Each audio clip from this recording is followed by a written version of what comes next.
Bonsoir, chers amis téléspectateurs. Merci d'être fidèles à votre émission Transparence. C'est la 15e édition de cette émission. Et vous le savez, Transparence est supportée par Boyo Magazine, par l'émission Boulevard du Compas, par l'artiste Wilson Amos.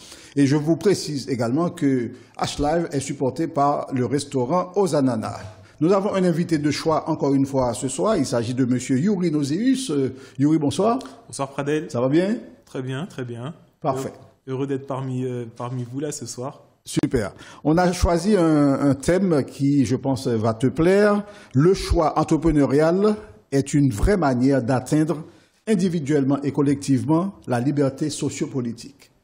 Et que ce soit au niveau social, au niveau politique, une fois qu'on a choisi de devenir businessman, forcément, on a la possibilité de devenir libre. Donc, on va en parler ce soir.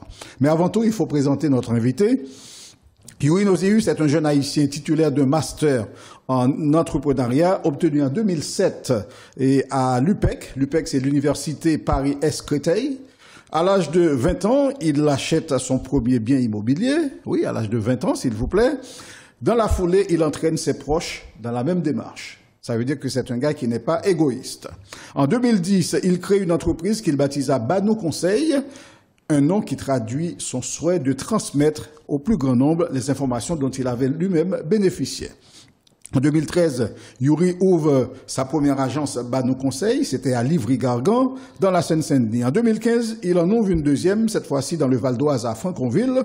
En cette même année 2015, un trophée de meilleur entrepreneur de l'année, lui est décerné pour son accomplissement. Évidemment, on a compris que c'est un monsieur qui bouge. Yuri Nozeus ouvre sa troisième agence dans le Val-de-Marne, à Créteil plus précisément en 2016. Yuri, qu'est-ce qui te fait bouger? Qu'est-ce qui fait avancer Yuri Nozeus? Mes origines, je vais commencer par là parce que c'est vrai que de se dire que mes parents ont quitté Haïti pour venir jusqu'en France, automatiquement, ça nous donne le mordant, comme on dit, et l'envie d'avancer, d'aller toujours plus loin. C'est une philosophie que je pense avoir que je tiens de mes parents et qui est ancrée en moi.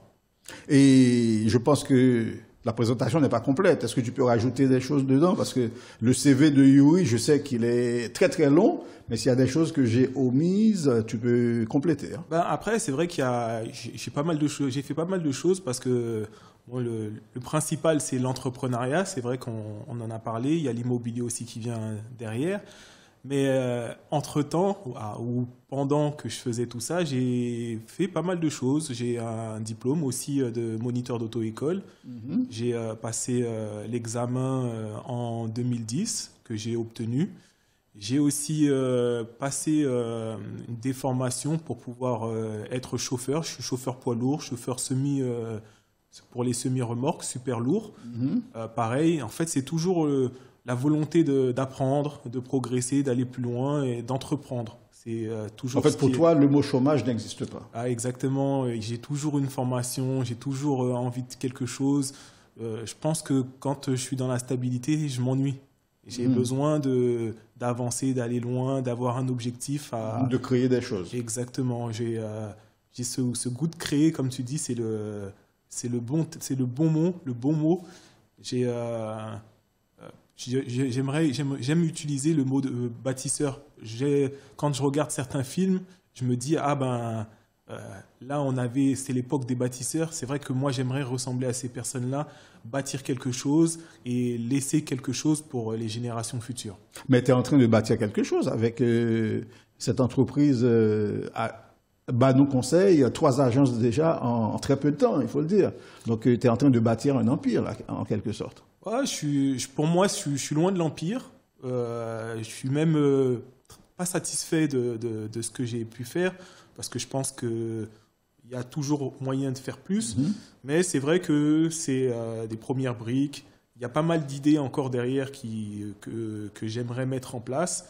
D'ailleurs, pour tout te dire, j'ai organisé en fait la construction de l'entreprise, mais aussi de ma vie. Parce que mon travail, c'est la gestion de patrimoine.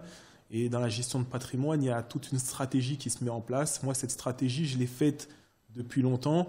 j'essaye de la mener à bien. Et c'est vrai que les chemins passent par des hauts et des bas. Bien sûr. On traverse ces différentes, on va dire, ces successions. Les différentes étapes de la vie, Voilà, d'une certaine manière. Exactement, ces différentes étapes. Et aujourd'hui, je suis à une étape où je suis dans la stabilisation, en tout cas pour Banou Conseil, et à l'approche d'une future étape que je commence à mettre en place aujourd'hui, sur lequel je ne vais peut-être pas m'éterniser aujourd'hui, mais qui pourrait me faire plaisir. Et c'est vrai que quand je vois le thème, on parle d'entrepreneuriat, on parle de politique, c'est vrai que c'est deux choses qui vont totalement ensemble et qui m'a permis, du moins l'entrepreneuriat m'a permis de le comprendre aujourd'hui. Bien, et tu es de quelle origine en fait d'Haïti, en fait, de quelle ville es-tu originaire? De Gonaïves, plus précisésement, je dirais Atchevaux, c'est un lieu, j'allais dire un lieu dit de l'Esther. Ça s'appelle comment? Atchevaux. Atchevaux. Atchevaux. C'est ça. Je ne connaissais pas. D'ailleurs, bonjour à tous mes compatriotes, ceux qui viennent de la même terre que moi, qui me reconnaissent. Bonjour à eux tous. Et ouais, c'est vrai, quand je vais là-bas, ça me fait toujours plaisir de remettre les pieds, de voir la famille, voir comment les choses évoluent, même si je le vois, avec l'immigration, il y a pas mal de personnes qui quittent le pays. Chaque année, ou du moins à chaque fois que j'y retourne, il y a des personnes Il manque des personnes qui sont toujours en vie, mais qui ne sont plus dans le pays. C'est ça, qui ont quitté, qui partent au Brésil, qui partent aux Antilles, les Caraïbes, Guyane, etc., pour justement chercher à s'en sortir d'une manière ou d'une autre, quoi. Et à quel âge tu es arrivé en France? 3 ans. Très jeune. Waouh! Mais quelle place occupait Haïti dans ton enfance en France, en fait? En vrai, j'ai pas mémoire de. Il y a 2 choses dont je me souvenais. C'était d'ailleurs, j'en ai gardé une marque sur le doigt de pied. C'était la machette comme on dit, manchette grand-papa, la machette de mon grand-père, parce que je m'étais coupé. Je l'aimais bien parce que j'avais un regard sur mon grand-père où je le voyais comme quelqu'un de grand, quelqu'un de grand, de fort. C'était le modèle. Et je me souviens que j'aimais sa manchette. Et d'ailleurs, je me suis coupé le doigt de pied et j'ai gardé cette cicatrice jusqu'à aujourd'hui. Ça, c'est la première chose. Et la deuxième chose dont je me souviens, c'est une petite boîte bleue que j'avais. Et quand j'en parlais avec ma mère, elle me disait, en fait, c'était la boîte dans laquelle tu mettais ta nourriture quand tu allais à l'école. C'est les 2 choses dont je me souviens, Et c'est vrai qu'à part ça, j'ai pas de souvenir d'Haïti, du moins de cette période-là. Très bien. Et tu vas en Haïti de temps en temps? De temps en temps, oui. Je voyage, on va dire, assez souvent. D'ailleurs, une chose dont j'ai été le plus fier, c'est d'avoir emmené ma famille, mes petits-enfants, là-bas, de manière à pouvoir voir le pays. J'ai une petite fille qui a vu Haïti, elle avait quel âge? 6 ou 8 mois. Ah oui. Elle est partie faire un petit tour là-bas avec l'aîné. Et c'est vrai qu'elles étaient contentes de voir le pays. Ma femme, qui est originaire de la Guadeloupe, a pu aussi voir le pays. Et ça fait toujours plaisir d'aller voir, j'allais dire, les bons côtés comme les moins bons, de manière à pouvoir inscrire ça, entre guillemets, dans le patrimoine de mes enfants, qu'ils puissent comprendre d'où elles viennent, qu'elles puissent comprendre d'où elles viennent et surtout se souvenir qu'elles sont aussi haïtiennes. Oui, et le créole existe chez toi, dans ta famille, ou bien il n'y a que toi qui le parles? Je te dirais que ma femme parle créole, le créole de la Guadeloupe. Et c'est vrai qu'en fonction des personnes avec qui je suis, je veux pouvoir me lâcher, parler créole. Et des fois, plus souvent non, c'est vrai qu'il y a une proximité quand je parle créole.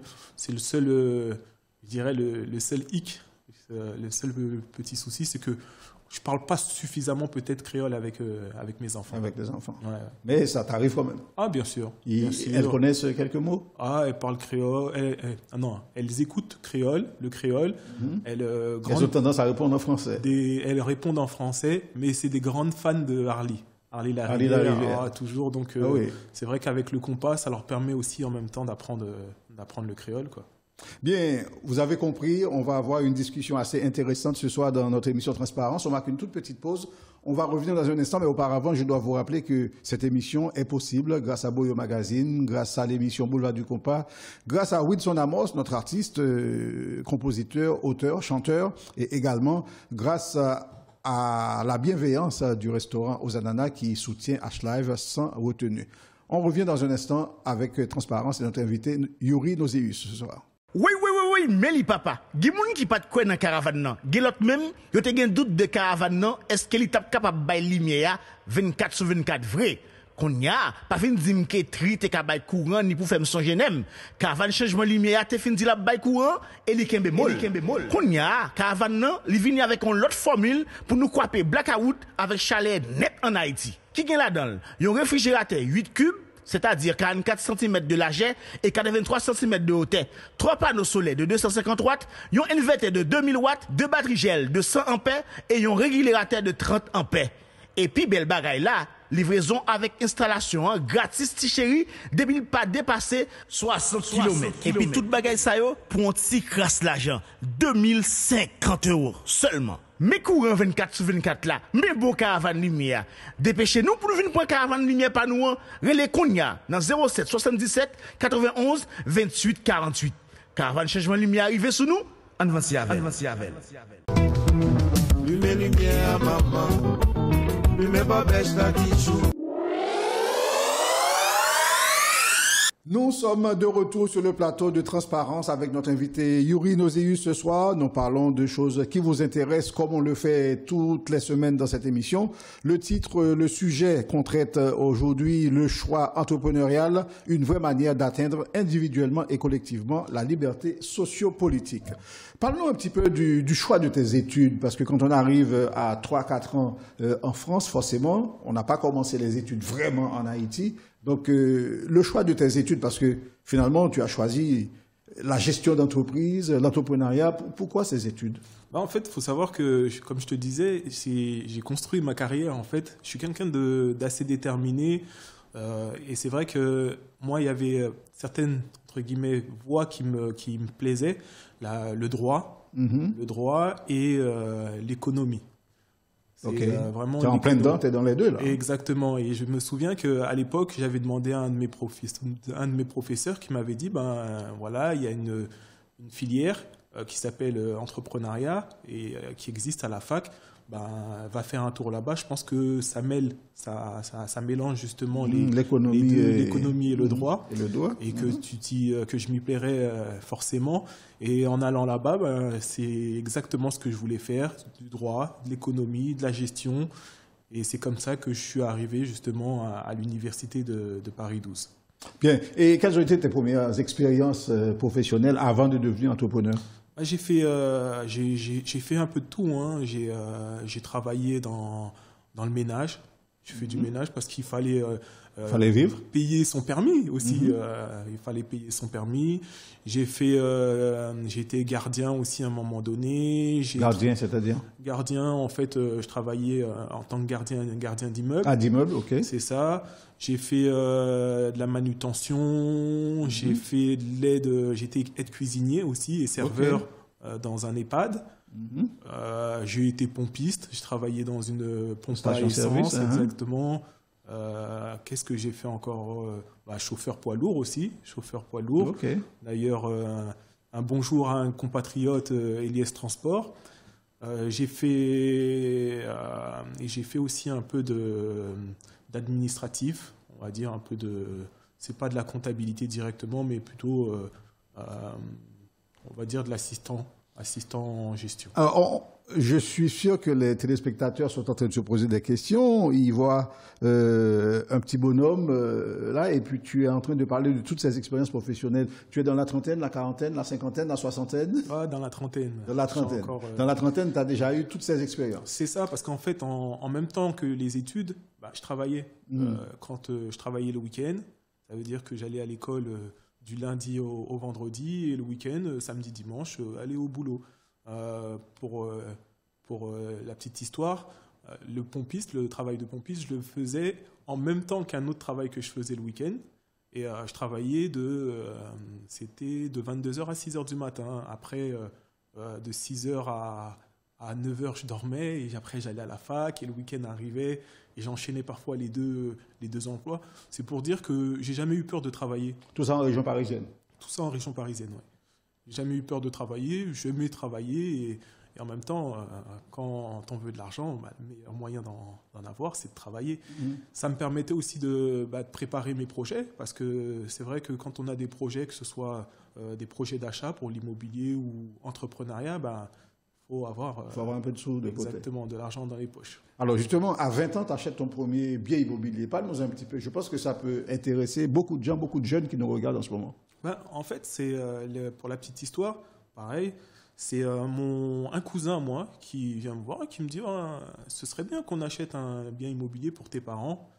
Et on a commencé à faire des recherches pour pouvoir aller chercher justement le logement pour papa et maman. Et au fur et à mesure, je me rends compte que je peux moi aussi devenir propriétaire. On fait les démarches, je deviens propriétaire. C'est comme ça que je deviens propriétaire. Plus précisément à l'âge de 21 ans, parce que il y a la partie... Le processus a commencé à 20 ans, et arrivé dans les 20 ans, C'est ça, et à 21 ans, signe chez le notaire, propriétaire de mon premier logement. Et ça me donne le goût de l'immobilier, et l'envie de transmettre justement cette information, former aussi les gens autour de moi, de manière à ce qu'ils puissent faire la même chose que moi, parce que j'avais conscience à l'époque que devenir propriétaire, c'était quelque chose de grand, surtout quand on a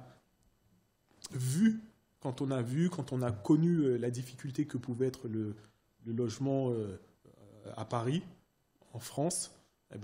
Quand on a la possibilité de devenir propriétaire, on se jette dessus, et c'est comme ça que je me suis rué sur cet achat. Et c'était en quelle année? C'était en 2004. 2004.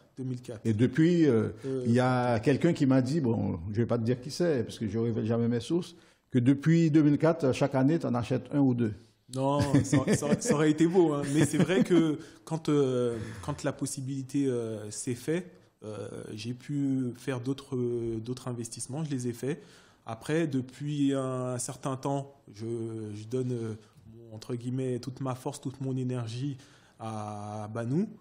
Mais c'est vrai qu'à une certaine période, dès que je pouvais investir, j'investissais. Et l'immobilier, comme on le sait, c'est une branche facile, entre guillemets, si je peux dire ça comme ça. Donc, je m'y jetais. Hein. Bien. Et donc, Banou Conseil, c'est une société que tu as créée. Depuis quand existe Banou Conseil? 2010. 2010. Qu'est-ce qu'il y a derrière cette appellation? Banou Conseil, c'est un mot créole, ça, Banou? Ça vient d'un voyage que j'ai fait. J'étais en fait pendant la même période, pendant mes études, j'étais membre d'une association dont j'étais adjoint, j'allais dire président adjoint. Vice-président? Exactement, vice-président.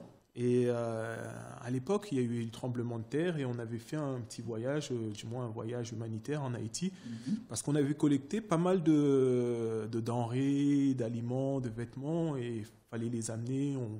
C'est vrai que à cette période-là, après le tremblement de terre, j'étais un peu tourmenté par la situation de mon pays, et je voulais absolument y aller.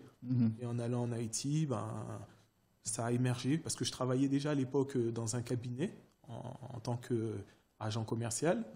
Et en allant en Haïti, ça a gambergé, j'ai gambergé, c'est remonté, l'idée m'est venue, et c'est vrai que je voulais qu'il y ait ce lien avec ma patrie, avec mes origines, et c'est pour ça que je lui ai donné ce nom de Banou Conseil. Banou Conseil aussi parce que j'avais l'envie d'apporter à mes contacts, à mes connaissances, un maximum de personnes, l'information sur ce qu'ils pouvaient faire, pas que sur l'immobilier, mais vraiment dans un cadre beaucoup plus large qui est la gestion de patrimoine. Bien, et Banou Conseil, c'est une société qui est de quelle taille maintenant? J'allais dire, ça reste encore une petite entreprise. On est un peu plus d'une quinzaine de salariés, collaborateurs, collaborateurs, okay. plus simplement. Et qui marche très bien. Ce qui est intéressant, c'est l'âme, en fait, l'esprit qui y règne. Convivialité, c'est la joie, je dirais, c'est l'esprit d'Haïti, le partage. C'est tout ce qu'on m'a transmis, que j'essaye de transmettre à la boîte, et je pense qu'il ressort. Et c'est aussi ça que les clients, en tout cas, me disent ressentir. Bien, et ces clients, c'est qui? Ce sont il y a des patriotes, des compatriotes, il y a ou bien c'est... En fait, c'est un petit peu partout, un petit peu tout le monde. Je dirais, c'est large, hein, c'est large. C'est plus généralement on a beaucoup de jeunes, jeunes de 20 ans, et quand je dis 20 ans, c'est vraiment 20 ans. Je peux même parfois avoir quelques clients de 19 ans qui passent la porte, mais ça va de la vingtaine à un peu plus de la quarantaine. On a pas mal de gens de la communauté, que ce soit haïtienne ou même antillaise plus généralement, et afro. On a pas mal d'afro, okay. Et après européens plus généralement, français ou peu importe portugais, peu importe les origines, quoi. Et en général, nos conseils vendent beaucoup de biens, des biens neufs, de l'occasion, de la location. C'est vrai qu'on a une particularité, on est inscrit dans les biens neufs. Pourquoi? Parce que en fait, c'est une stratégie qui avait été mise en place depuis à l'époque pour pouvoir permettre à nos clients de devenir propriétaires même sans apport. Parce que, comme je le disais tout à l'heure, j'avais compris qu'on pouvait se créer un patrimoine, et ça même sans apport. Comment? En achetant dans le neuf, parce que les frais de notaire sont moins élevés, parce qu'il y avait la possibilité dans certains cas d'avoir les frais notaires offerts. Et c'est comme ça que j'ai mis en place un plan de financement, une construction de manière à pouvoir présenter son dossier à la banque et à être certain que le dossier va être accepté. Et tout ça avec parfois 0 € d'apport. Oui, je crois qu'il y a, par rapport aux recherches que j'ai entreprises, il me semble que chez Bano Conseil, en fait, on accompagne les gens vraiment du début à la fin, c'est-à-dire on ne commence pas à visiter un logement tant qu'on n'est pas sûr que le prêt sera accordé. C'est vrai, ça? C'est ça. En fait, c'est toujours dans le cadre de la gestion de patrimoine. Le but, pour nous, c'est pas de vendre un bien immobilier. Ça veut dire que parfois, j'ai des clients qui vont venir passer la porte en se disant je vais m'acheter ma petite maison ou mon petit appartement. On peut réfréner cette personne-là en lui expliquant écoute, c'est bien la maison, mais est-ce que ça te correspond? Oui, non. Est-ce que ça va te permettre d'avancer correctement dans ta vie? Oui, non. Et vraiment, ça veut dire que parfois, je sais que certains peuvent venir avec une certaine frustration, voilà, parce qu'ils ont une idée en tête et qu'on les casse un peu dedans dans leur idée. Mais pourquoi? C'est parce que on a le besoin d'expliquer aux clients qu'il faut qu'ils voient beaucoup plus loin que l'image, du moins ce qu'il peut avoir en représentation, entre guillemets, en premier lieu. Un exemple, j'ai pas mal de clients qui viennent nous voir en disant, ou qui achètent des maisons très loin, ils sont prêts à aller jusqu'à Orléans, monter dans l'Oise pour pouvoir acheter un appartement ou plutôt une maison avec jardin. Nous, le but, c'est de leur expliquer quelles sont les conséquences en fait de cet achat, les avantages, mais aussi les inconvénients. C'est ça. Et si la personne n'est pas prête à prendre ces inconvénients, lui faire comprendre qu'il y a d'autres solutions et de l'amener vers ces solutions. Et c'est pour ça aussi que autour de ça, on a organisé cet accompagnement pour dire aux clients, écoutez, nous, notre but, c'est pas uniquement de vous vendre le logement et de vous laisser de côté. C'est vraiment de vous faire comprendre quels sont les intérêts, de vous accompagner sur le financement, parce que mine de rien, le crédit, l'obtention du crédit est aussi important. C'est pour ça qu'on a plusieurs casquettes. On est agent immobilier, on est courtier en crédit, on est courtier en assurance, on est même ce qu'on appelle des CIF, conseillers en investissement financier. C'est tout ça qui fait la gestion de patrimoine, et c'est tout ça, toute cette expertise qu'on apporte à nos clients de manière à ce qu'ils puissent faire les meilleurs placements possibles. Bien, on est en train de vivre une période assez particulière. Le coronavirus est arrivé, beaucoup de choses ont changé dans notre vie de tous les jours, et la vie est-elle la même chez Banon Conseil avant et après? Bien qu'on est un petit peu peut-être loin de l'après, mais il y a une transition. Depuis le coronavirus, qu'est-ce qui a changé chez Banon Conseil au niveau du fonctionnement? Je vais parler déjà pour moi. C'est vrai que depuis le coronavirus, je passe plus de temps avec la famille. J'ai fait beaucoup de télétravail. Ça a très bien fonctionné. Ça veut dire que j'avais un lien, entre guillemets, à distance avec mes clients investisseurs, parce qu'aujourd'hui, c'est vrai que je suis un petit peu plus porté sur les clients investisseurs, les gens qui veulent défiscaliser, ça veut dire payer moins d'impôts en achetant un bien, en le mettant en location. Ça passe par des dispositifs comme le Pinel ou le LMNP. Je fais aussi des placements de type SCPI, où on vend aussi ce qu'on appelle des produits dérivés. C'est des produits boursiers, entre guillemets, ou autres. Donc, ça m'a permis de travailler, produire, du moins vendre ces produits et services tout en restant distant et de manière, entre guillemets, tout à fait correcte. Et c'est vrai qu'à la reprise, quand on a repris le 11 mai, parce qu'on a quand même été fermé pendant la période de plusieurs confinement, mois. Quand on a repris le 11 mai, on n'a pas rétabli totalement on va dire, fonctionnement d'avant. Exactement, le fonctionnement d'avant. On a gardé certains jours ou certains horaires où on restait à travailler à la maison, parce que le télétravail... Il y a un roulement, il y a certaines personnes qui sont au bureau, d'autres qui sont à la maison et vice-versa. C'est ça. Aujourd'hui, et comme un peu plus qu'avant, on travaille en rendez-vous. Ça veut dire que dès l'instant où le client nous appelle et veut être reçu, il nous passe un coup de fil, que ce soit à l'agence ou directement au conseiller. Il prend son rendez-vous et on se déplace. Donc je ne peux pas regarder l'heure, je dis tiens, il doit être 13h, Yuri doit être au bureau, tiens, je vais passer le voir, je risque de ne pas te trouver. Oui, il y a des chances de ne pas me trouver. Pas parce que je ne serai pas au travail ou parce que je fais du télétravail, c'est aussi parce qu'on travaille beaucoup avec des partenaires, beaucoup de déplacements. Ça veut dire qu'il y a des fois où on va en banque, des fois on va voir d'autres partenaires, que ce soit des financiers ou autres. On est toujours en mouvement. Et aussi, l'autre difficulté, c'est que quand on n'est pas en mouvement, on est en rendez-vous clientèle. Ça veut dire que je peux rentrer en rendez-vous, par exemple, aujourd'hui à 11h et finir mon rendez-vous à 13h. C'est-à-dire que pendant toute cette période-là, je suis difficilement joignable par téléphone. Et pour moi, c'est des rendez-vous qui sont très particuliers où je dois, entre guillemets, donner toute mon attention au client. Et c'est pour ça que pendant cette période-là des 2 heures, recevoir quelqu'un ou même quelqu'un qui est de passage pour pouvoir récupérer une information ou me donner une information, c'est compliqué de le faire. Très bien. Il y a une activité que... Je lisais ça sur Internet, qui s'appelle le co-housing, l'achat groupé de logements. Est-ce que Banon Conseil fait ça aussi? On le fait aussi. Tu peux expliquer aux gens ce que c'est? En fait, nous, on le fait sous... Je ne sais pas de quelle manière tu l'as vu sur Internet, mais nous, on le fait sous forme de SCI.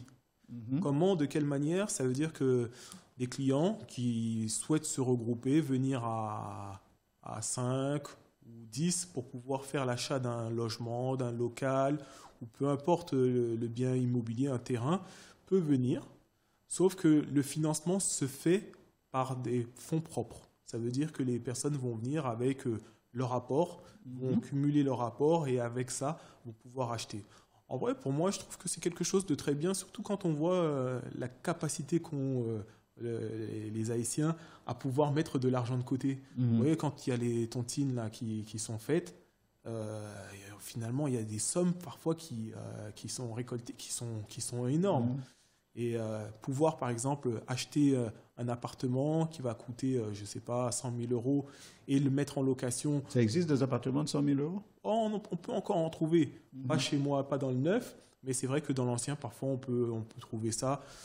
Maintenant, après, dans certaines conditions, etc., ça va dépendre où est-ce que c'est situé. Donc, quelqu'un peut faire une tontine Et la personne récupère cet argent et ça devient un apport assez conséquent. 20-30 000 sur 100 000. C'est encore même, c'est plutôt, c'est différent de cette méthode-là. Moi, c'est plutôt comment je vois, c'est chaque personne met une certaine somme, je ne sais pas, 500 € par mois, vous êtes 10. 10 fois 500, ça fait 5 000 €. Au bout de 2 ans, ça fait un certain montant. Ce montant est pris et il est utilisé pour pouvoir acheter un bien immobilier. Et le bien immobilier, après, est mis en location. Ce qui est intéressant, c'est que grâce à la mise en location, il y a une rente qui va rentrer. Il va revenir à chaque personne. Exactement. Mensuellement. Moins on va en déduire, bien entendu, les charges. Et après, le bénéfice qui sera fait pourra être redistribué aux différents associés, ça veut dire les différentes personnes. Donc en fait, c'est une belle idée, là, parce qu'il y a des gens qui s'entendent bien en plus, qui aimeraient investir et qui peuvent justement investir de cette manière. Et acheter un immeuble, moi, je ne peux pas le faire tout seul. Monsieur X ou Madame Y ne peut pas le faire tout seul, mais quand on se met à plusieurs, c'est beaucoup plus facile. Oui, c'est beaucoup plus facile. Après, moi, j'insiste sur le fait qu'il faut quand même qu'il y ait une bonne cohésion entre les différents associés. Mais c'est vrai que ça peut se faire et ça peut se faire assez facilement, d'autant plus que je vois des clients tous les jours, je vois leur situation, j'allais dire, bancaire.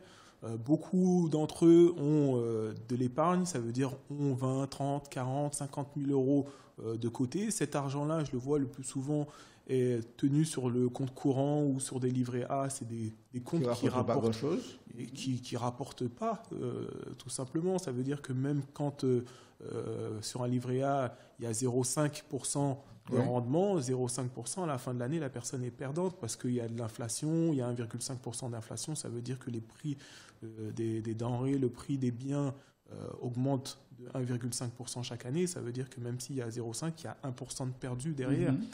Donc, si il y a une entente et que les personnes ont la possibilité de se mettre ensemble pour pouvoir faire ce type de projet, c'est très intéressant. Ça devient très intéressant pour eux. Tu es un gars qui est assez penché vers l'accession à la propriété. Pourquoi cet intérêt, cet engouement, cette envie que les gens autour de toi deviennent propriétaires? Parce que c'est, la possibilité de se loger, et 2, la possibilité de s'enrichir. Je vais commencer par la possibilité de se loger. Comme je le disais tout à l'heure, on est tous, du moins, moi je suis passé, mes parents sont passés par le cas où, en arrivant en France, ils ont dû être hébergés, et ça pendant une grande période, par des membres de la famille. Ça veut dire qu'il y avait la nécessité de pouvoir se loger. Ça, déjà, en étant propriétaire, on répond à ce besoin-là. Je peux acheter un bien, ne pas l'utiliser, mais mon neveu, ma nièce ou un cousin, un frère peut avoir l'utilité de ce logement. Et pouvoir le louer, c'est lui rendre service. Tout à fait. Donc, c'est là la première raison. La deuxième raison, c'est ce que je disais tout à l'heure, c'est que l'immobilier, c'est un marchepied. Il faut savoir que toutes les personnes qui veulent, entre guillemets, passer un certain cap, en tout cas pour pouvoir se créer ce patrimoine, ils ont 2 solutions. La première solution, c'est l'immobilier, parce qu'il y a la possibilité de passer par un crédit pour financer ce bien immobilier et que tout le monde a besoin de se loger. Donc, il y a une perte qui est, entre guillemets, minime dans les placements immobiliers. Après, l'autre chose, c'est quoi? C'est que l'immobilier représente un patrimoine qui va évoluer dans le temps. Ça veut dire qu'aujourd'hui, vous allez on achète un bien qui vaut 100 000 €. Dans 5 ans, il va en valoir plus. Dans 10 ans, encore plus. Là, dernièrement, je repensais, ou du moins j'avais un écho avec un ancien client qui me disait, tu m'avais dit d'acheter à tel endroit, à tel secteur. Si je t'avais écouté, j'aurais doublé mon investissement. Et c'est vrai, c'est ça. Ça veut dire qu'il y a des secteurs qui rapportent, même en mettant de l'argent de côté, on n'aura jamais ce qu'on va pouvoir sortir de l'immobilier. L'autre solution, après, c'est l'entrepreneuriat. Et c'est vrai que l'entrepreneuriat, tout le monde n'a pas l'âme d'un entrepreneur. Tout le monde ne se dit pas, vas-y, je vais créer une entreprise, faire tel... Tout le monde ne l'a pas. Mais c'est vrai que c'est un constat que je fais. Il y a énormément d'Haïtiens qui entreprennent. Et ça, je pense que c'est... Tout Haïtien, tu vas en Haïti, tu vois, tout Haïtien est commerçant. C'est ça. Après, c'est ce que j'allais dire. C'est une mentalité, c'est une culture. On l'a en nous. Mais quoi qu'il en soit, si il faut s'organiser, il faut se préparer. C'est même pas ça. Si on n'a pas justement cette âme commerçant ou qu'on n'a pas ce temps, parce que c'est du temps d'entreprendre, c'est du temps, c'est énormément d'énergie, on peut le faire à travers l'immobilier et c'est moins prenant et ça demande peut-être parfois un peu moins de connaissances, un peu moins de technique. C'est ça, c'est pour ça qu'il y a beaucoup de gens qui se ruent et c'est pour ça que sur l'immobilier, c'est aussi pour ça qu'on conseille, on aiguille beaucoup de personnes à investir dans l'immobilier. On comprend que Yuri Nauséus est un homme qui est très occupé, qui n'a pas beaucoup de temps parce que justement, par rapport à toutes ses activités et professionnelles, il n'a pas le temps. Malgré tout, tu trouves le temps de t'impliquer dans la vie communautaire. Tu peux nous parler un petit peu de tout ce que tu fais au niveau communautaire parce que je sais que tu as fait partie de différentes associations. Tu l'as dit tout à l'heure, tu étais vice-président d'une association. Où trouves-tu le temps et pourquoi cette implication ? Je l'ai fait depuis... j'ai commencé assez jeune. Dans un premier temps, pour mon propre besoin, pour répondre à un propre besoin, celui de connaître la situation de mon peuple, et quand je parle de peuple, je parle d'Haïti, mais plus généralement de l'Afrique. Parce que pour moi, Haïti, les Haïtiens sont des Africains. Oui, c'est une extension de l'Afrique. Exactement. Et le savoir... et en rentrer dans les détails. Par exemple, je vois par exemple qu'il y a pas mal de personnes qui se tournent vers du Cheikh Anta Diop pour pouvoir connaître tout ce qui est le panafricanisme, etc. C'est des choses qui m'ont intéressé à un moment donné, des sujets sur lesquels je me suis posé et qui m'ont permis de grandir. Après, à un moment donné, l'apprentissage ne m'a pas suffi. Il a fallu que je passe sur le terrain. Et le terrain, c'est l'association. Ça veut dire que c'est mener des petits combats.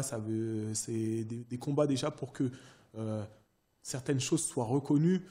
Je vois le fait tout simplement de dire à d'autres membres de la communauté afro que Haïti était la première république noire. C'est important. C'est quelque chose à faire connaître aux autres.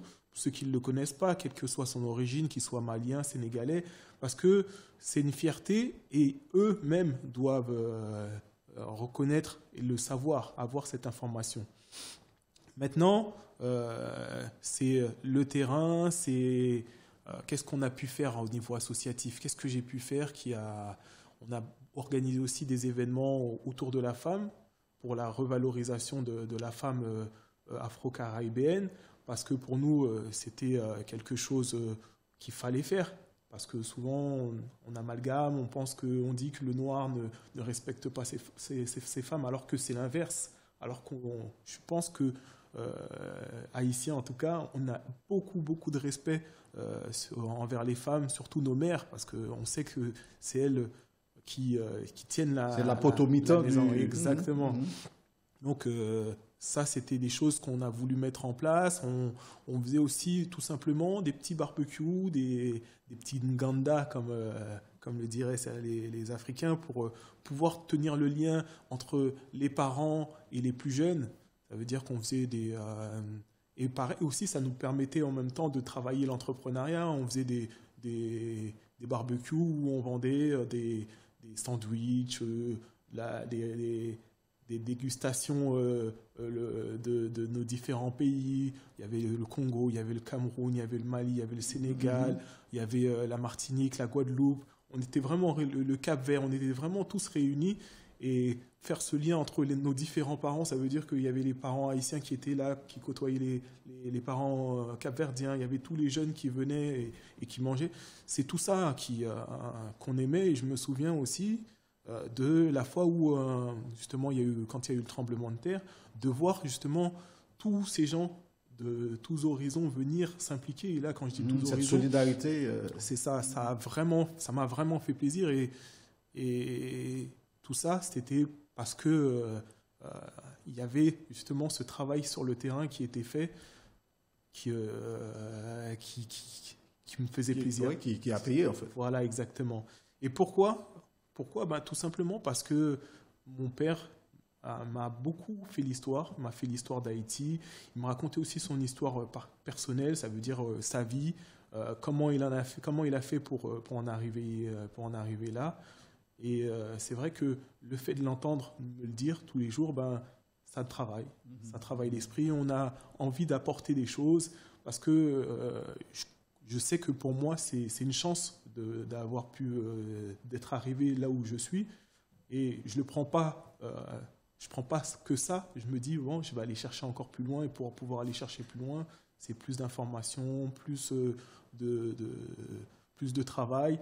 Et ce travail, ou du moins tout ce bonheur, tout ce qu'on a pu avoir, on essaie de le faire participer. De partager. De le partager exactement, de faire participer les autres et de le partager avec un maximum de personnes.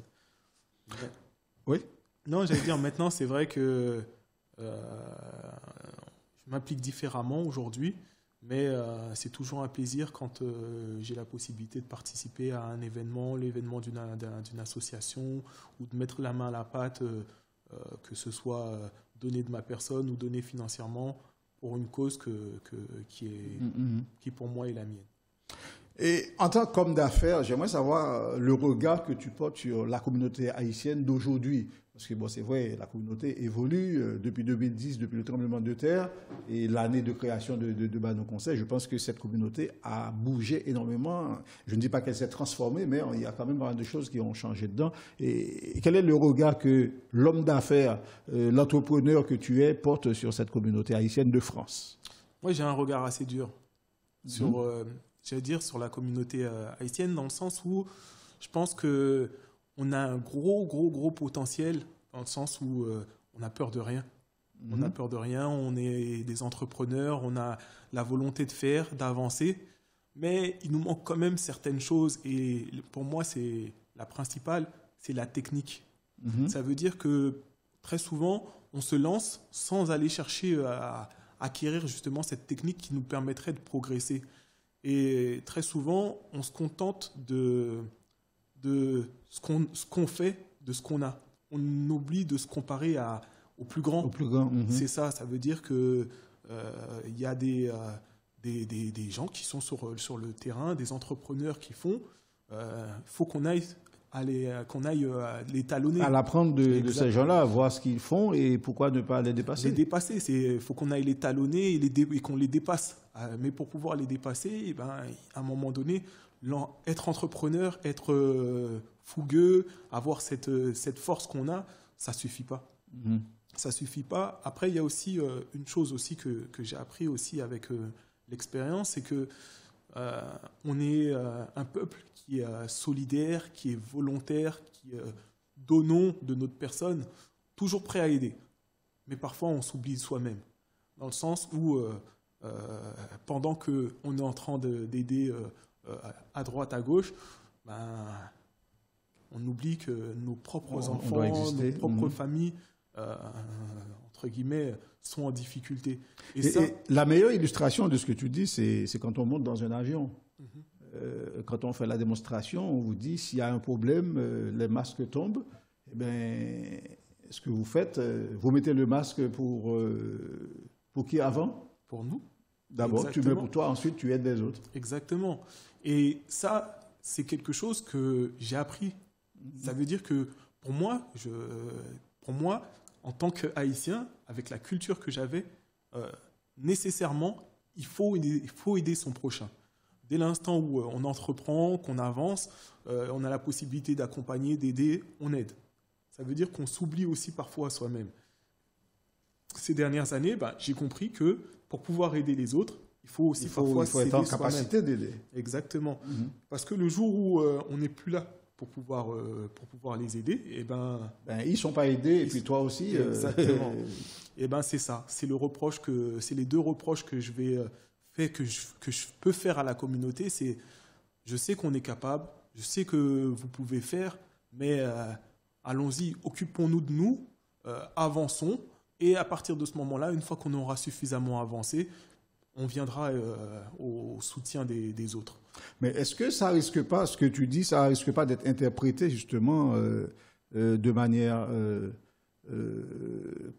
négative dans le sens où il y a des gens qui envoyaient de l'argent de temps en temps aux gens pour aider à soutenir des enfants, tout ça en Haïti, et puis ils disent, bon, finalement, comme moi j'ai des difficultés ici, je ne peux pas vraiment faire ce genre de choses, donc je vais attendre, je ferai ça une autre fois. Oui, c'est vrai, mais après, justement, peut-être qu'on en discutera après, une fois que tu m'auras posé, on rentrera dans le thème des livres, mais c'est vrai que on a énormément de personnes qu'on doit aider. On peut les aider, mais que temporairement. Et c'est vrai que la question de se dire, est-ce que je lui donne ce que j'ai dans les poches, est-ce que ça va lui suffire, est-ce que ça va lui permettre de survivre? Puis ça fait mal de voir une personne, entre guillemets, mourir de faim ou être en difficulté et se dire, ah, bon, je suis en capacité de l'aider. Mais est-ce que c'est pas mieux de pouvoir aider sur du long terme? Est-ce qu'on n'a pas quelque chose qu'on peut construire? Est-ce qu'il n'y a pas quelque chose qu'on peut mettre en place pour pouvoir aller plus loin? En fait, dans la pratique, au lieu d'envoyer, on va prendre des chiffres, au lieu d'envoyer $100 à la personne tous les 3 mois, eh bien, on reste 1 an, on ne lui envoie rien du tout. Et puis, à la fin de l'année, on lui donne 400, 500 pour pouvoir monter un petit commerce. Ça aussi, le problème, je sais, parce que c'est des choses auxquelles j'ai été confronté moi-même. Parce que c'est vrai que parfois on parle, on donne des choses sans savoir comment ça se passe sur le terrain. Ben, en tant qu'Haïtien, pareil, j'ai donné. Je me suis dit qu'il était plus pratique de passer par des commerces, mais j'ai vu aussi l'utilité, du moins l'utilisation de ces fonds. Et très souvent, les fonds ne sont pas utilisés. Il n'y a pas de commerce vraiment, bien le commerce n'est pas pris au sérieux. Le commerce n'est pas fait, le commerce n'est pas pris au sérieux. C'est qu'il y a vraiment un travail à faire, je pense, d'éducation à ce niveau-là.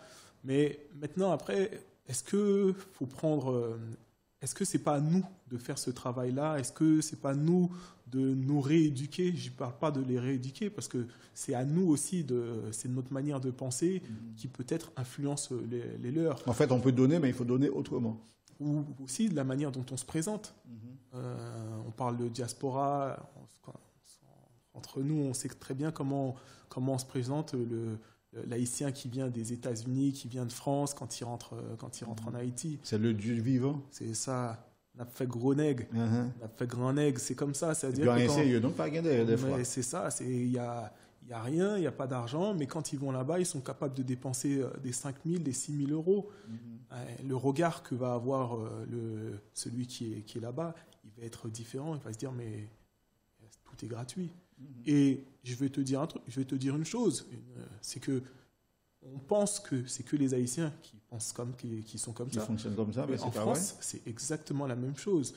Moi qui suis entrepreneur, je sais que certaines personnes qui, j'allais dire, me voient, peuvent se dire, c'est un entrepreneur, c'est un chef d'entreprise, il se fait beaucoup d'argent, donc si j'ai son argent, c'est géré comme ci, comme ça. C'est rien, parce que pour lui, ça ne représente pas grand-chose.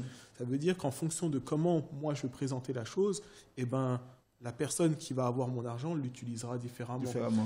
Et ça, c'est quelque chose que j'ai compris qu'il fallait c'est une information qu'il fallait qu'on donne aussi aux salariés, parce qu'à un moment donné, venir dire, ouais, voilà, on a une entreprise, on fait tant de chiffres d'affaires, ça tourne, etc., etc. Faire le patron, c'est bien, mais quand tu fais le patron, comment ton salarié le perçoit? Comment ton salarié va, entre guillemets, agir avec les outils du travail. Exactement. L'ordinateur, si 2 jours après l'achat, l'écran est cassé, il y a une raison. C'est peut-être parce qu'ils n'ont pas pris le poids de... Ils n'ont pas estimé la valeur exactement le matériel informatique. Et ça, c'est des choses qu'on transmet, je pense, avec c'est dans les valeurs de l'entreprise, dans nos valeurs à nous, personnellement. Mais il y a un vrai travail à faire à ce niveau-là. Je pense que c'est un travail qui passe par le politique, qui passe aussi par nous, parce que, bien entendu, les politiques ne peuvent pas tout faire tout seuls. Évidemment, le sujet de ce soir, vous l'avez compris, le choix entrepreneurial, une vraie manière d'atteindre individuellement et collectivement la liberté sociopolitique. On est en plein dedans. On va marquer une pause dans cette 15e édition de Transparence avec Yuri Nozeus comme notre invité. On revient dans quelques instants pour la suite. Restez là, ne bougez surtout pas. Oui, mais li papa. Gi moun qui pas de quoi dans caravane nan. Gi l'autre même, yo te gen doute de caravane nan, est-ce qu'il est capable bay lumière 24 sur 24 vrai? Qu'on y a, pas fin di m'ke tri te ka bay courant ni pour faire m'songe nem. Caravane changement lumière te fin di la bay courant et li kembe mol. Qu'on y a, caravane nan, li vini avec une autre formule pour nous kwaper blackout avec chalet net en Haïti. Qui gen là-dedans? Yon réfrigérateur 8 cubes, c'est-à-dire 44 cm de largeur et 83 cm de hauteur. 3 panneaux solaires de 250 watts, un inverteur de 2000 watts, 2 batteries gel de 100 ampères et un régulateur de 30 ampères. Et puis, belle bagaille là, livraison avec installation gratis, ti chéri, depuis ne pas dépasser 60 km. Et puis, toute bagaille ça yo, pour un petit crasse l'argent. 2050 € seulement. Mais courant 24 sur 24 là, mais beau caravane lumière.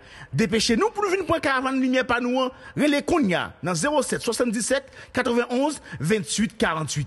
Caravane changement lumière arrivé sous nous. Avancez avec. Lumière, maman. Lumière, pas bêche la tichou.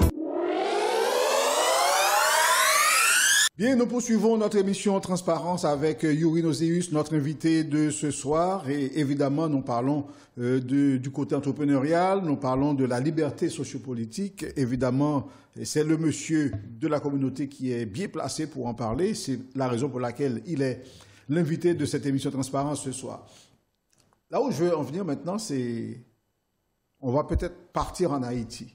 J'aimerais savoir quels sont les rapports que tu entretiens avec Haïti. Est-ce que tu suis l'actualité haïtienne? En fait, ça dépend. J'ai des périodes où je suis et d'autres un peu moins. C'est vrai que ça va dépendre aussi de mon emploi du temps, on va dire, professionnel.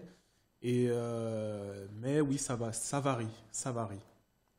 Je sais que souvent, il y a ton émission que j'écoute Boulevard du Compas. J'ai pas mal d'informations que je récupère dessus. Après, en fonction des rendez-vous que j'ai, en fonction d'eux, ça varie. OK. Mais en tant qu'homme d'affaires, en tant qu'entrepreneur, est-ce que tu penses que tu peux rester insensible à la situation politique d'Haïti? D'une certaine manière, tout est lié. Oui, en fait, il y a une... Parce que en tant qu'entrepreneur, c'est vrai que quand on a un business en France, on veut pouvoir se projeter en Haïti. Ça veut dire que, je ne le cache pas, j'aimerais pouvoir aussi entreprendre en Haïti. Maintenant, c'est vrai que la situation politique a une influence sur nos entre guillemets, le futur de la boîte, parce que j'aurais pu me dire, dans 2 ans, dans 3 ans, nous conseille en Haïti. Sauf qu'aujourd'hui, c'est vrai que l'instabilité d'Haïti, entre guillemets, ne me permet pas d'aller sur ce genre de réflexion, ou du moins sur ce genre de pensée. Et à ton avis, qu'est-ce qui est différent entre le monde des affaires et le monde politique? Moi, ce que j'ai compris aussi par rapport à tout ça, c'est que le monde des affaires, tu as une entreprise dont tu es le dirigeant. Tu peux avoir parfois des associés, mais tu as, entre guillemets, 2 personnes à satisfaire. 1, les associés, et le 2, les clients. J'aurais même dû faire l'inverse, dire plutôt les clients et passer les associés derrière. D'accord ? Peu importe. Mais en tant que politique, pour moi, je pense que la tâche est beaucoup plus ardue. Pourquoi ? Parce que faut satisfaire un peuple. Faut satisfaire un peuple et on ne part pas de zéro. Ça veut dire qu'en une entreprise, on part de zéro, c'est-à-dire qu'on crée l'ossature, tout est fait. On peut poser les bases qu'on veut. Exactement, selon ce qu'on veut. Mais quand on récupère un pays avec toute une ossature, toute une base qui a déjà été faite, et que au moindre petit changement, on a, entre guillemets, soit d'autres politiques qui viennent, les opposants qui viennent s'opposer justement à la mise en place des réformes, ou soit parfois même la population, parce que faut comprendre, ça veut dire qu'il faut l'expliquer aussi à la population ce qui est fait et dans quel sens c'est fait. Et moi, je le vois juste à mon petit niveau, ça veut dire mon niveau d'entrepreneur, quand je fais une réforme à travers dans Banou, quand je fais des changements, les changements ne sont pas tous les jours compris. Ça veut dire que parfois, il y a la nécessité de faire la démarche et d'expliquer ça aux salariés, aux collaborateurs, mais d'autres fois, il n'y a pas la nécessité parce que c'est dans la pratique, ou du moins, qui vont pouvoir comprendre. Et ça coule de source des fois. Parfois, ça coule de source, pour moi, pour les dirigeants, mais pas pour le salarié. Et d'autres fois, on se dit, c'est une perte de temps d'expliquer, puisque en l'expliquant, on aura perdu tout l'effet d'aubaine qu'aurait pu amener justement ce changement. Et quand je vois la difficulté que ça peut représenter en tant qu'entrepreneur, alors que tout est dans mes mains, ça veut dire que je suis le seul décisionnaire, on va dire, et je me rends compte à quel point la tâche peut être ardue pour les politiques qui sont là avec un travail à faire, sur lesquels, entre guillemets, ils ont différents points de vue à prendre en compte. Mais malgré ta réponse, malgré ce que tu viens de dire, j'ai envie de te poser cette question quand même, parce que tu le veuilles ou non, tu es un responsable, tu es un leader, tout comme devraient l'être en tout cas les politiques. Haïti a un taux de chômage de 50 à 70%. Qu'est-ce que tu penses qu'on devrait faire en Haïti pour au moins réduire ce pourcentage? Qu'est-ce qu'on devrait faire? Moi, je pense qu'il y a une politique qui devrait être faite au niveau de l'éducation. Parce que pour moi, je comprends que la base, c'est l'éducation et la formation. Dès l'instant où Haïti n'est pas, entre guillemets, ne gère pas sa population, elle peut pas la faire travailler. Je vais aller plus loin. À un moment donné, l'Inde étaient les pionniers en informatique. Ça veut dire que quand on voulait un informaticien, on allait en Inde. Quand on veut manufacturer, on va en Chine. Ça veut dire que vous voulez pas des matières premières, des produits finis, c'est les Chinois. Ça veut dire qu'au Maroc, pour tout ce qui est maroquinerie, tout ce qui est vêtements, confession, c'est au Maroc. Ça veut dire que chacun va chercher à se spécialiser dans un domaine. En Haïti, on a quelle spécialité? On n'en a pas. Mais pourquoi? On ne peut pas en avoir parce qu'on n'a pas de formation. Ça veut dire que même si on pouvait être fort en agriculture, il aurait fallu pouvoir former un maximum de personnes dans un domaine, de manière à ce que ces personnes-là puissent derrière perfectionner ce domaine et l'exporter. Sauf qu'il n'y a pas de formation. Donc, pas de possibilité d'amener justement notre plus-value à l'extérieur. Donc ça veut dire que les politiciens ne remplissent pas leurs fonctions. Sur la partie formation, mais aussi, il y a cette partie-là, mais aussi le fait que l'école soit payante. Le fait que l'école soit payante, ça veut dire que on se sépare je dis payant, mais c'est pas seulement payant, c'est payant et qu'elle soit pas prise en compte, qu'elle soit pas prise en charge par l'État. Parce que même si elle était payante et que c'était entre guillemets encadré par l'État, à ce moment-là, on sait qui apporte la formation, qui apporte l'éducation. Il y aura une base de travail pour tout le monde qui serait généralisée. C'est ça. Là, le problème, c'est que c'est le privé. Ça veut dire on donne la possibilité, ou du moins on donne à l'étranger, parce que finalement c'est les écoles étrangères qui vont former entre guillemets les Haïtiens. Ça aussi, c'est en fait sur la formation, que ce soit le fait de faire payer cette formation et le fait d'extérioriser, parce que c'est des entreprises privées qui vont faire cette formation, on se coupe de la jeunesse. Oui, c'est intéressant ce que tu dis, parce que quand c'est l'étranger qui forme ta jeunesse, ta population, effectivement, il y a un problème quelque part. D'ailleurs, on l'a remarqué dans l'histoire d'Haïti, on ne connaît pas l'histoire, la vraie histoire d'Haïti, parce que l'histoire d'Haïti a été écrite par qui? Par les frères de l'instruction chrétienne, des étrangers. Donc forcément, on va vous raconter ce qu'on veut vous raconter. Il y a des choses qui coulent de source, ils ne peuvent pas faire autrement, il faut qu'ils vous les donnent, mais ils vous donnent ça en compte-gouttes ou bien ils déforment la vérité. Donc forcément, tu n'as pas ce qu'il faut comme information. Donc c'est vrai qu'on a un souci quelque part là. Donc, est-ce que c'est un souci qui vient du choix des dirigeants qui ne prennent pas leurs fonctions au sérieux ou bien qui n'ont pas suffisamment de bonne vision pour comprendre qu'il y a un travail à faire au niveau de la formation des jeunes? Après ça, je ne pourrais pas rentrer dans ce détail-là, mais c'est vrai que moi, je trouve ça, entre guillemets, un peu gros que justement cette partie-là ne soit pas prise en charge, du moins par les politiques. Après, là, on est passé sur la partie éducation, mais au-delà de l'éducation, on a la partie travail aussi. Ça veut dire que c'est vrai qu'il ne faut pas donner, entre guillemets, la préférence de n'importe quelle manière aux entreprises haïtiennes. Mais quand je vois que tout ce qui est, entre guillemets, amené en Haïti, tout ce qui est produit est produit par des entreprises étrangères, notamment la République dominicaine, on se pose des questions.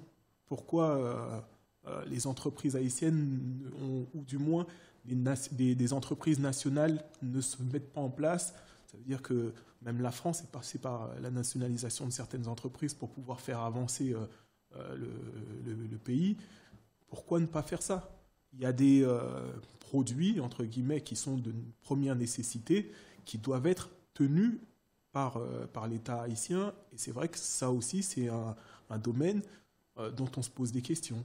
Est-ce qu'on ne devrait pas justement faire en sorte de mettre en avant, entre guillemets, les entreprises haïtiennes, ou déjà, ça c'est encore le même problème. Ça veut dire que la formation, le fait de ne pas pouvoir former correctement ces salariés pour qu'ils puissent travailler dans nos entreprises, pour qu'ils puissent après développer les activités, on n'a pas de résultat. Et pareil, au niveau de la concurrence, quand on prend une entreprise étrangère et qu'elle n'est pas mise en concurrence avec d'autres, automatiquement, forcément, elle fait ce qu'elle veut. Elle fait ce qu'elle veut. Les prix sont surélevés. Ça veut dire qu'on est bien au-delà des prix du marché. Et c'est un tout qui fait que la consommation, la qualité n'y est pas. C'est quand même grave ce que tu dis, parce qu'en fait, on se rend compte, on a tout à faire, tout à bâtir dans ce pays. C'est ça. Mais c'est vrai que plus jeune, je me disais, j'aimerais avancer, faire des choses pour Haïti. Et qu'aujourd'hui, avec le recul que j'ai, je me dis, mais c'est hallucinant le travail qu'on a à faire. On est très loin de ce qu'on devrait faire. On est très loin du début du développement. C'est ça, exactement. En 2015, tu as ouvert ta deuxième agence. Et en 2015 aussi, tu as reçu un trophée de meilleur entrepreneur de l'année. Tu peux nous parler un petit peu de ce moment précis? En fait, j'ai été approché par... du moins, on s'est inscrit à un concours d'entrepreneurs. Qui ça? L'équipe de Banon. Voilà, exactement, okay. Banon Conseil. Et notre candidature a été retenue par justement l'organisateur en réseau qui, après étude de notre dossier, nous a fait intégrer, on va dire, les récipiendaires. Les récipiendaires, tous les gens qui étaient les nominés. Qualifiés pour... Exactement, c'est ça. Les nominés. Et après ça, on est passé justement face à un jury. Et suite au vote du jury, on est sorti numéro 1. Là où j'étais, entre guillemets, très fier, c'est toujours intéressant toujours de pouvoir avoir, entre guillemets, un trophée. Mais c'était d'être reconnu par mes pairs, par la communauté. C'est pour ça que j'ai mis en avant ce trophée plus que d'autres, parce que c'est vraiment le trophée afro-caribéen, des entrepreneurs afro-caribéens. Et aujourd'hui, qu'est-ce que je pourrais dire que ça m'a apporté plus j'allais dire, en fait, on me voit plus aujourd'hui. Plus de visibilité. Voilà, exactement, plus de visibilité. Ça m'a aussi rapproché d'autres entrepreneurs. Ça veut dire que ça m'a permis de côtoyer des entrepreneurs qui sont dans différents domaines et qui aussi ont, entre guillemets, une technicité, ont un savoir-faire auquel je peux faire appel et sur lesquels parfois j'ai de l'admiration. Parce qu'il y a vraiment un travail qui est fait, qu'on ne connaît pas, qui n'est pas mis en avant et qui devrait pourtant être encore plus porté par les membres de la communauté.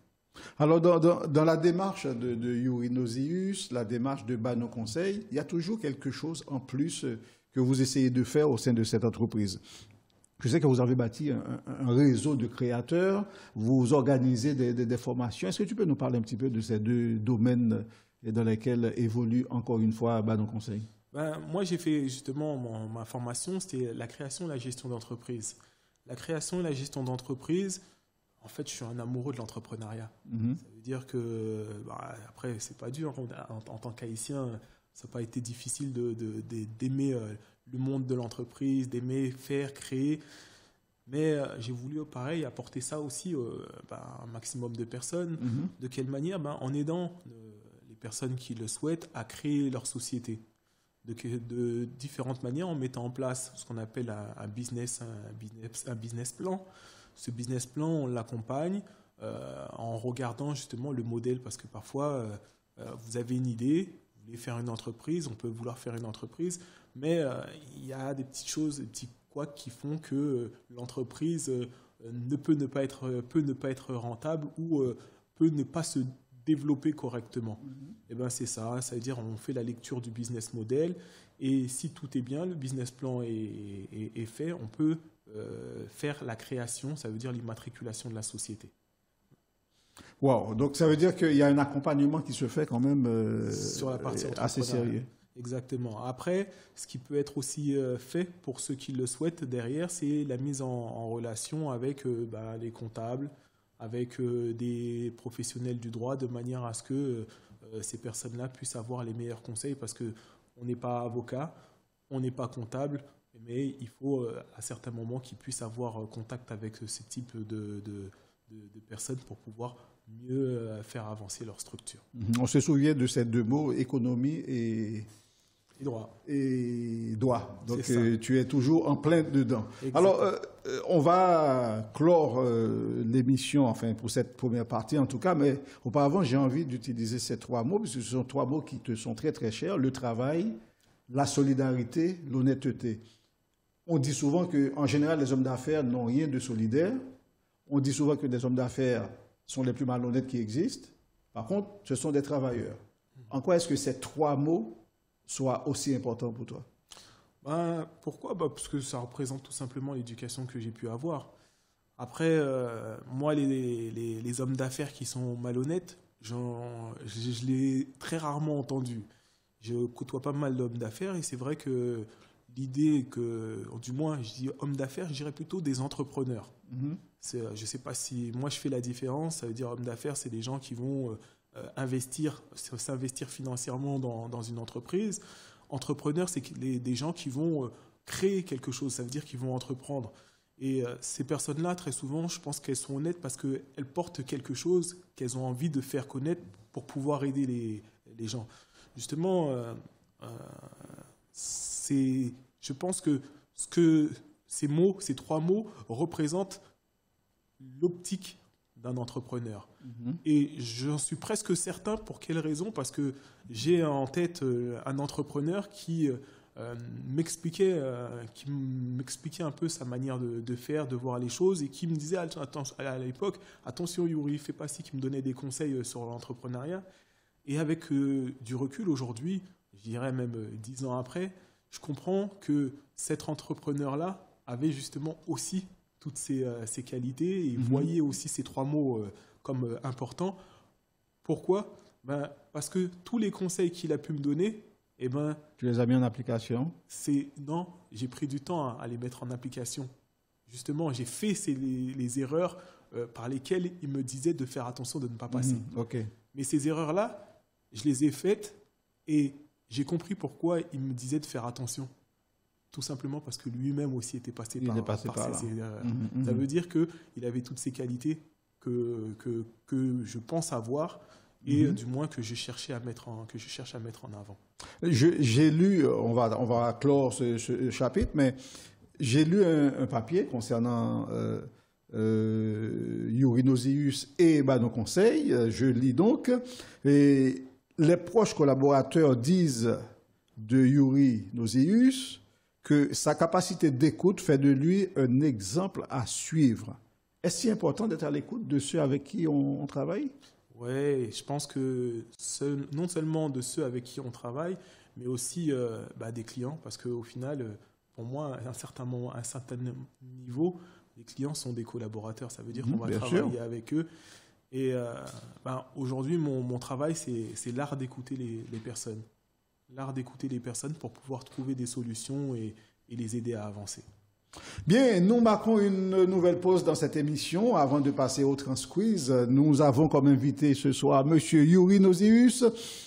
Le thème, vous l'avez compris, le choix entrepreneurial, une vraie manière d'atteindre individuellement et collectivement la liberté sociopolitique. Et je pense que s'il ne l'a pas atteinte, cette liberté, il n'est pas loin, parce qu'il fait tout pour, justement, il a la méthode qu'il faut pour, et il essaie de donner cette méthode à un maximum de gens autour de lui, et c'est une très très bonne chose, c'est vraiment tout à son honneur, notre invité, Youri Noséus. Nous marquons cette pause, on revient juste après. Oui, mais li papa, gen moun qui pas de quoi dans caravane nan. Gen l'autre même, yo te gen doute de caravane nan, est-ce qu'il t'a capable bay lumière 24/24 vrai? Qu'on y a, pas fin di m'ke tri te ka bay courant ni pour faire me songer nem. Caravane changement lumière te fin di la bay courant et li kembe mol. Qu'on y a, caravane nan, li vini avec une autre formule pour nous couper blackout avec chalet net en Haïti. Qui gen là-dedans? Yon réfrigérateur 8 cubes, c'est-à-dire 44 cm de largeur et 83 cm de hauteur. 3 panneaux solaires de 250 watts, un inverteur de 2000 watts, 2 batteries gel de 100 ampères et un régulateur de 30 ampères. Et puis, belle bagaille là, livraison avec installation gratis, ti chéri, depuis pas dépassé 60 km. Et puis, toute bagaille ça yo, pour un petit crasse l'argent. 2050 € seulement. Mais courant 24/24 là, mais beau caravane lumière. Dépêchez-nous pour nous venir prendre caravane lumière par nous. Relais Kounia dans 07 77 91 28 48. Caravane changement lumière arrivé sous nous. Avancez avec. Lumière maman.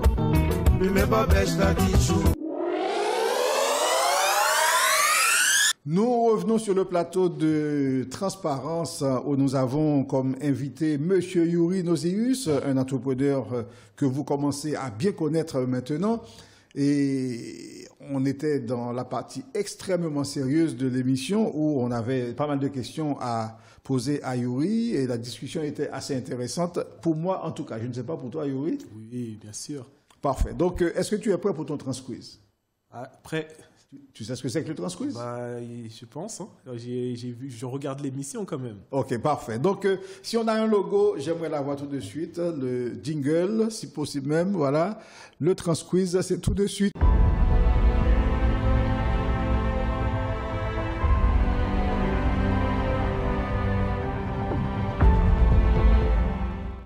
Trois questions pour notre invité.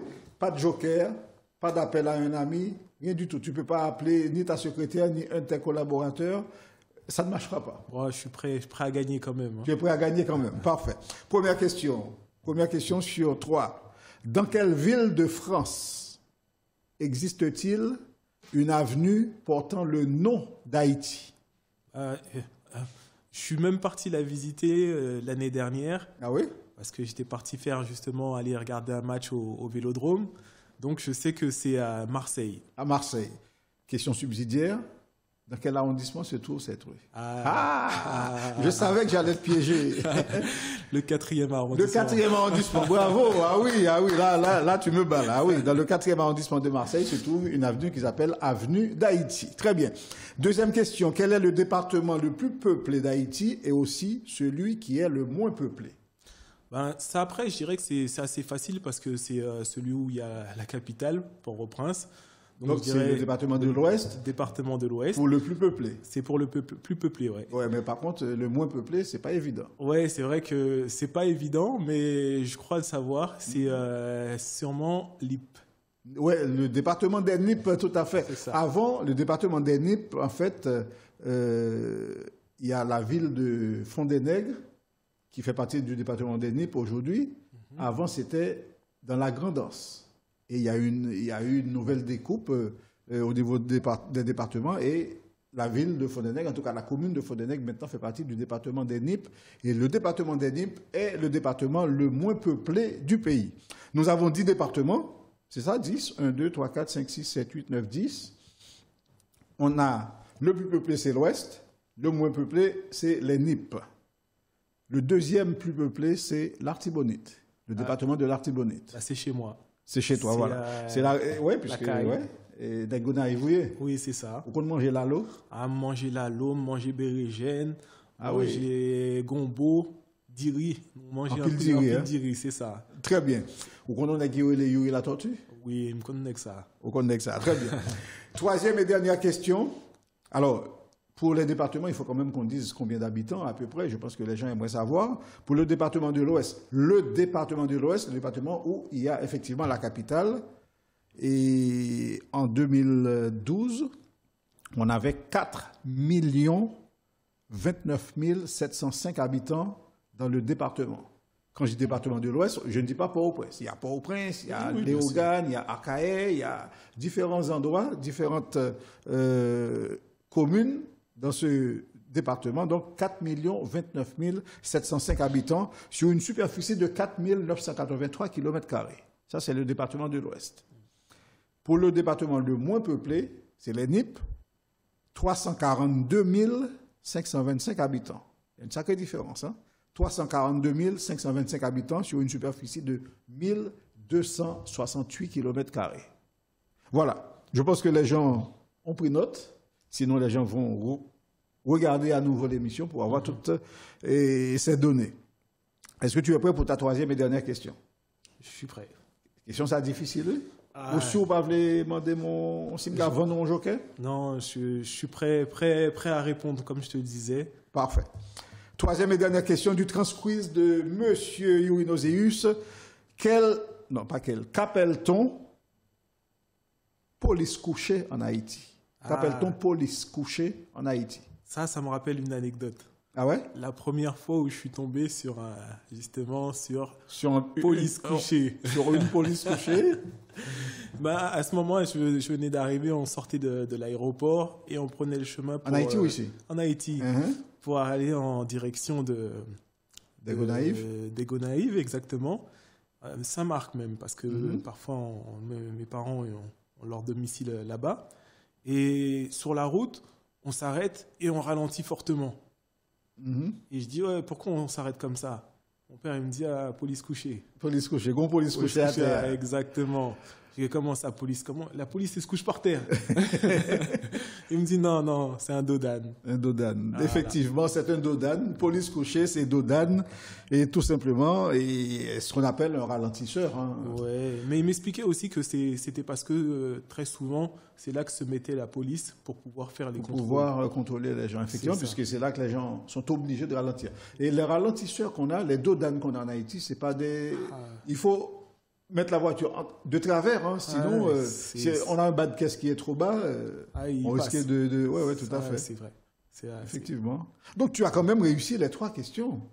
Ça n'a pas été facile, mais bon. Mais pour un gars qui a quitté Haïti à l'âge de 3-4 ans, ça m'impressionne toujours de voir ça, l'intérêt que tu as pour ce pays et connaître toutes ces choses, c'est quand même formidable. Bah, je te dirais, hein, merci papa, merci maman. Hein. Merci papa, merci maman, parce que ils m'ont emmené en Haïti, parce que même malgré le fait que je sois parti à 3 ans, mon premier voyage en Haïti, je le dois à mon père. Et puis aussi, pareil, hein, ce que je disais, c'est la culture, c'est l'histoire, c'est... Même les petits livres sur l'histoire d'Haïti, c'est mon père qui me les faisait lire à l'époque. Donc, ouais, encore une fois, je vous remercie. Mais quand tu es en Haïti, tu bouges ou bien tu restes dans ton département? Ben, en vérité, je bouge, mais pas tant que ça. Je suis beaucoup à la Thibonite. Je descends parfois à Port-au-Prince, mais c'est vrai que j'ai pas encore été voir le. T'as pas vu le Grand Nord, t'as pas vu le Grand Sud. C'est ça, exactement. J'aimerais aller au Cap. Prochain voyage, je pense que j'irai faire un tour. Et pareil, descendre un peu plus bas aussi pour pouvoir aller. Dans le sud, et pourquoi pas la Grandance. La Grandance, les Iwa, c'est la dernière pointe du pays. Hein. Ouais, voilà. Ça va être ma future destination pour le prochain voyage. Très bien.